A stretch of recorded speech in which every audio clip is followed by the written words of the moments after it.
వైఎస్ఆర్సీపీ నాయకుడు మాజీ net cap chairman RD Ekambaram Telugu Desam party తీర్థం పుచ్చుకున్నారు. నారాయణవనం మండలానికి చెందిన మాజీ net of chairman YSR party senior నాయకులు ఏకాంబరం, బీసీసీఎల్ మండల అధ్యక్షుడు గాండ్లా కె శివకుమార్ సోమవారం ఉదయం Satyavedu sitting MLA Telugu Desam party అభ్యర్థి కోనేటి ఆదిమూలం సమక్షంలో పార్టీలో చేరి పార్టీ కండువాను కప్పుకున్నారు.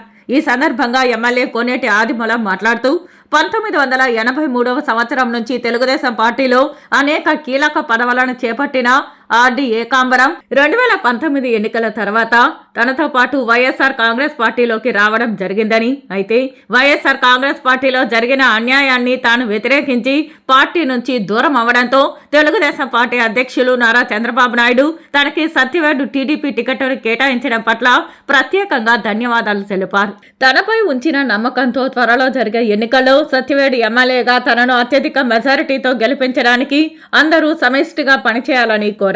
ఈ కార్యక్రమంలో తెలుగుదేశం పార్టీ నాయకులు N Bhaskaran, P Govindaswamy, KS Ravidana Parasaramaiah, PK Ganesh Babu, Vasudevaiah, Balachandra Naidu, Palana Setty, cool drinks Ramesh, Arumugam Setty, dish Giribabu, Rajender Reddy, Govinda Setty కార్యకర్తలు పాల్గొన్నారు.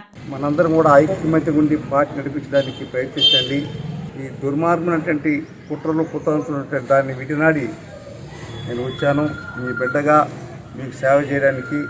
నాకు పదవి ఉన్నా లేకపోయినా ప్రజలకు సేవ చేసిన తప్ప ఎమ్మెల్యే పదవిని చెప్పి విలాసం జీవితం గడపలేదు.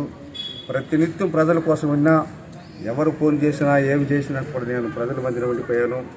అందుకని ఈ అవమానం కోసమే భరించలేక మరి తెలుగుదేశం పార్టీ నాయకులు ఎవరిని కూడా తెలియదు నేను పోవడం, నేను మా అబ్బాయి తప్ప ఇక్కడి నుంచి మేము విజయవాడకి వెళ్ళడం కానీ లోకేష్ కానీ ఏదో మా కుటుంబ సభ్యులు కూడా తెలియదు. అలాంటి సందర్భాల్లో మేము పోవడం, భగవంతుడు నన్ను లాక్కొని పోయి ఆడ పెట్టాడు.